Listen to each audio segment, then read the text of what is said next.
Breaking news! The Houston Texans are racing against the clock to finalize the last details for the 2026 season. Many questions are still up in the air, but hopefully they'll be resolved soon. One of the biggest highlights of minicamp involves a player many people have been waiting months to hear updates about: Tank Dell. Well, let me tell you all the details about his situation. Before we continue, make sure you've already hit the like button. But only do that if you agree that the Texans are stronger than the Cowboys. If you'd like, you can write, "Go Texans! This year, we're going to the Super Bowl." Now, let's get to the story. The updates on Tank Dell are encouraging. Although he wasn't able to fully participate in OTAs or minicamp the way everyone had hoped, the important thing is that he's with the team, making progress and moving in the right direction. That's significant because not long ago there was real uncertainty surrounding his situation. There were moments when it seemed like he had completely disappeared from everyday conversations, and many people started wondering what the future would look like for him. Now, the picture seems very different.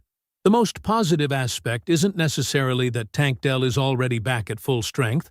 The positive takeaway is that there is visible progress. He's with the team.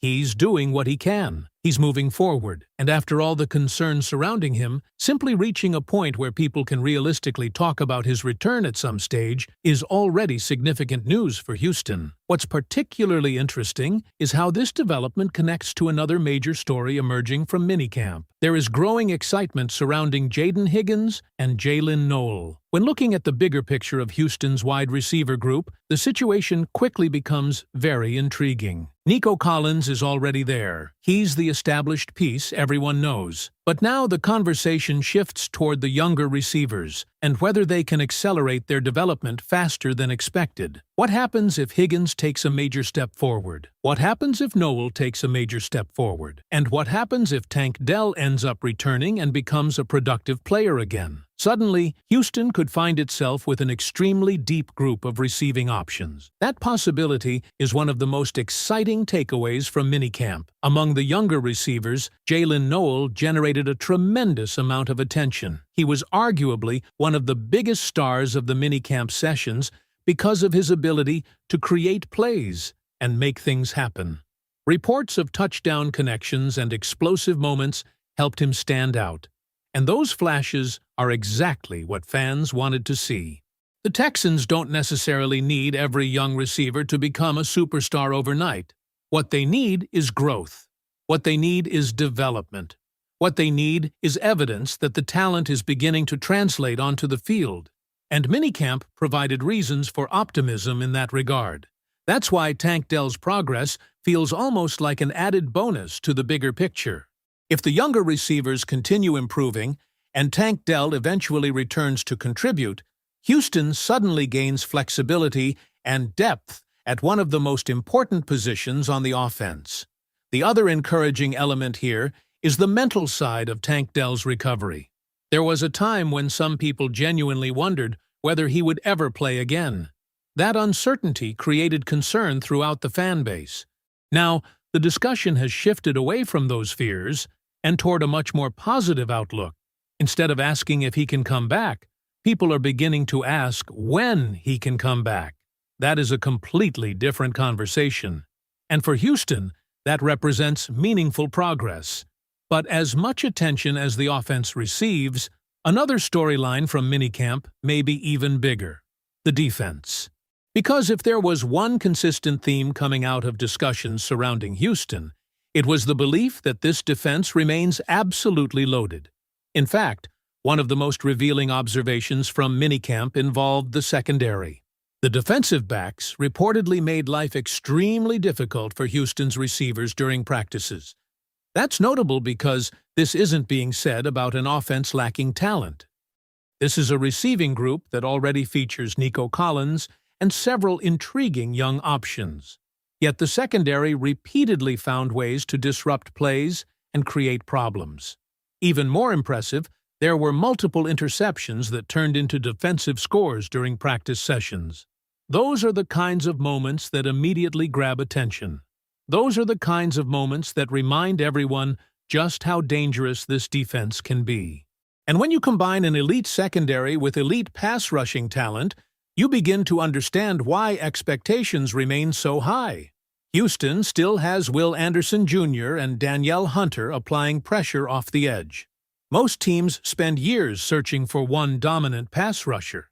Houston has two. That's what creates matchup nightmares. Quarterbacks have to account for pressure. Receivers have to separate against talented defensive backs. Offensive coordinators have to constantly adjust. When those pieces work together, defenses become extremely difficult to attack. And based on what minicamp showed, there is little evidence that Houston's defense has lost any momentum. In fact, many observers believe the opposite. There is a growing feeling that this unit could once again be among the very best in football. Some people might take the conservative route and simply project Houston as a top 10 defense.